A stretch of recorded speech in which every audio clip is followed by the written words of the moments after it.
Welcome on in, JoyToy action figure fans as well as Xenos enjoyers. This is Spruce and Studs, and in this review, we are going to be taking a very deep look into the Tyranid Warrior action figure that was released not too long ago alongside the Leviathan box. And let's just hope that the quality of this action figure mimics the same quality as the Termagant. So there's only one way to find out, except dive right on in. So first and foremost, you're probably wondering why the head is completely detached from this action figure, and I will let you know it actually came that way. It's not really that big of a deal, mainly because it can be reattached early on. So anyways, while I got the head, let's take a look at it. You can clearly see the chitinous shell here with a bunch of texture that I completely love, and up top with these ridges, it has been highlighted a nice purple color. And then even on top of that purple color, there appears to be some yellow streaks here. And as we are looking at the front of this Tyranid Warrior's face, there is a lot of the sinuous musculature that you get to see here, especially with the jaws that mimic the Termagant that we reviewed not too long ago. There is a flat yellow eye, a bunch of very, very wicked and gnashing teeth. And as we open up the jaw, you get to see a bunch of shading that's happening too. And this is the area in which you can attach the tongue. Now let's take a look at the body of this action figure. Nice chitinous armor that's happening here that we saw reflected on the head. What's interesting here on the upper back of this action figure is almost like this brain-like organism here. But you Tyranid fans will let me know what the heck it is. I like how there's these 6 little feet that are kind of attached to it. And then this area looks like a brain type of pattern. Then as we are looking at the midsection of this action figure, this is absolutely fantastic in my opinion, just because of the level of shading and detail. So let's take a look at one of the arms. The arms have a bunch of musculature as well. Lovely shading that's happening all throughout.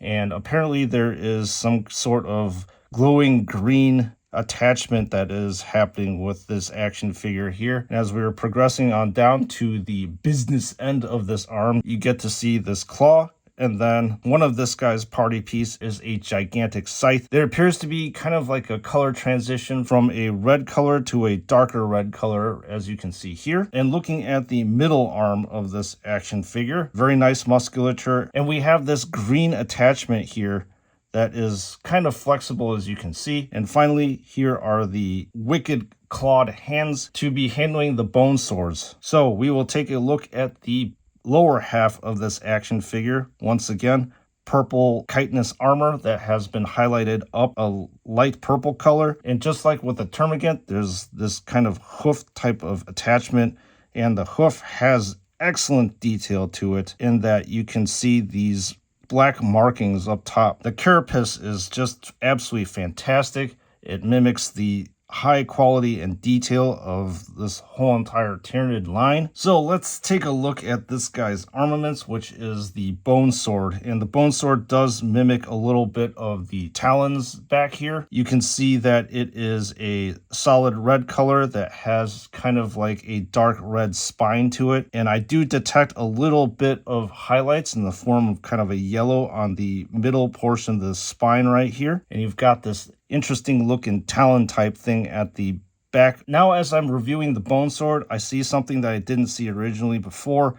Looks like this is an attachment to this little sack that's here. I'm sure that this is probably some sort of like toxin sack or something like that. Let's take a look at the 2 remaining pieces.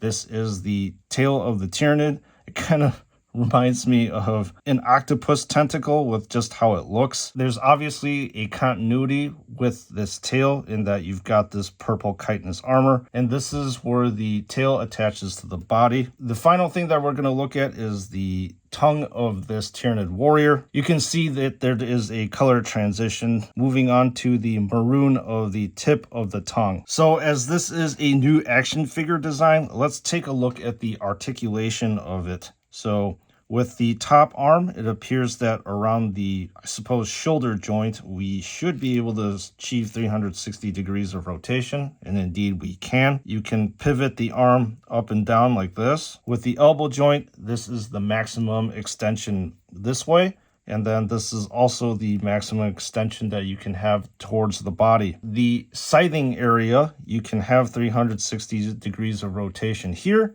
and then there is not much lateral movement back and forth. Taking a look at the middle arm, I'm going to guess that it mimics the exact same thing of the upper arm. You can rotate this thing around 360 degrees, although it feels like it takes a little bit of work to do. There is limited side-to-side motion here. With the elbow, it's exactly the same. Maximum extension this way.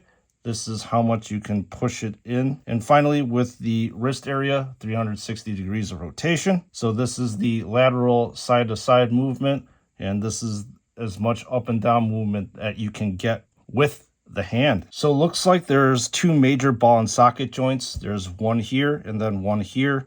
Let's see what we can do to pivot this thing around 360 degrees. Looks like you can get 360 degrees rotation with the bottom ball and socket joint. I believe with this top ball and socket joint, you're not really able to get 360 degrees of rotation, but you're supposed to be achieving a little bit of more lateral and side-to-side motion, as well as some up and down for posing. Now the leg area is 360 degrees of rotation about this ball and socket joint. This is the maximum extension in, and this is the maximum extension out for the knee area. You can rotate the knee area 360 degrees.